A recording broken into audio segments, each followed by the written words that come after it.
move on to some better news for sure. A landmark study has found that weight loss injections could reduce the risk of heart attacks and benefit the cardiovascular health of millions of adults in the UK. Well, it's just great to have a positive news story for a change, isn't it? Something. But, yeah, so this is a drug, semaglutide, that is known as Wegovy or Ozempic. Those are the brand names. Yeah. And this study was done with 17,000 patients, and they were all on Wegovy or Ozempic for 3 years. Yeah. And what it found is, obviously, you know, it can lead to weight loss. We know that. But it's not just weight loss. Actually, even in patients who didn't lose any weight, their risk of heart attack, stroke or cardiac death was cut by 20%, which is a really significant reduction. So obviously this is just one study, but, you know, that there are these kind of drugs like aspirin, which is considered a bit of a wonder drug, actually. Yep. You know, people take aspirin, it's a painkiller, but also to thin your blood.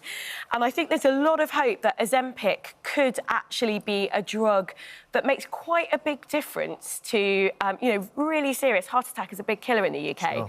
If it helps people at risk of it to reduce the chance of them dying from it, I mean, it could be a really good thing. Let's talk to Dr. Nigat, who's standing by. She's at home for us this morning. I wonder what you made of this headline when you saw it and the implication of it. Have you found that some of your patients have been coming in and asking you about these weight loss injections? Since the social media has been talking about Wegovy and Ozempic, and we discussed this earlier on this morning, a couple of months back at the back of Oscars, the fact that the skinny jab is what everybody's using for weight loss. Now, although this is a good news story, the World Health Organization does say cardiovascular disease for men and women is still the biggest cause of death, so strokes, heart attacks. So the fact that we now have another thing in our toolkit to be able to reduce that risk is brilliant. We've already, I mean, Sonia's already said aspirin, which is amazing. Also, we've got statins as well, which also do the similar job where they actually protect you from having heart attacks.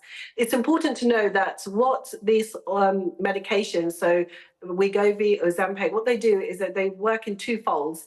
One is that they work on the hormone, so your hunger hormone, GLP-1 receptors, so that you're not feeling so hungry, but also how that transition of food happens in the gut. And what we now know with this one study that we've got from UCL, which tracked 14,500 patients for 5 years, but globally, so not just UK-based, they, you know, from 41 to about 55 years old, men and women. And what we found is that it reduces inflammation.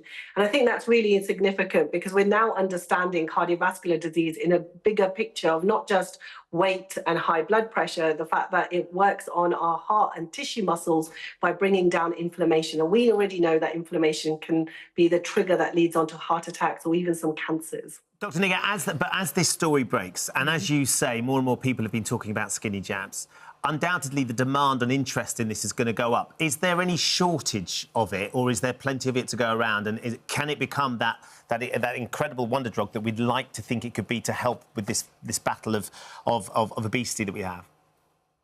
It has sort of fallen into the aesthetic market at the moment, and there is a shortage. I did a clinic yesterday, and my type 2 diabetics, which is fundamentally where it was first used for a lot of the patients to reduce their sugars, and it was a byproduct. By accident, we found out that actually it helped patients lose weight. It's now gone into the aesthetic market, so the demand for that, for those that probably don't need it, is increasing because they can afford to get it. And so what we're seeing is the reduction in the type 2 diabetics, or those that have metabolic syndrome, who actually need to lose their blood pressure and need to lose weight. And that is where I think that we've got to really look at the ethics of what we're doing in production of these medications.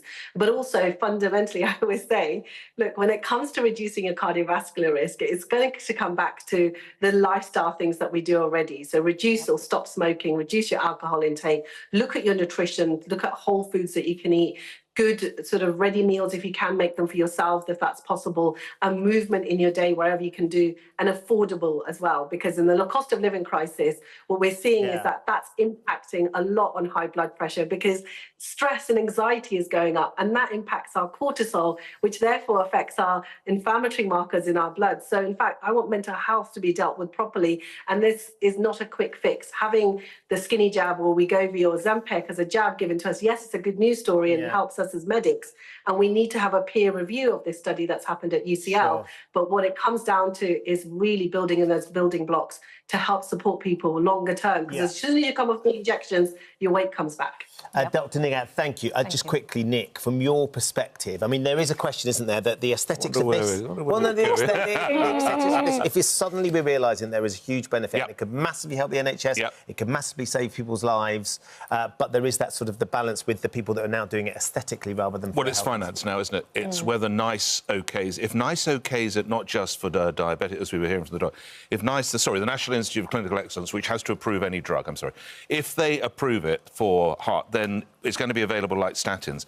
We're going to have to get ready for a huge cost there. And on the other financial side, is it too late to invest in shares? Because this is going to absolutely take off. I mean, when you think about the costs that the obesity and the related disease that's what they have to balance. The balance on that, what they have to do. If that works out, then it'd be worth it, wouldn't it? Oh, hello. Thank you for visiting our This Morning YouTube channel. We upload tons of new content every single day. So hit the subscribe button, like all the videos, and don't miss out. We'll see you in the morning.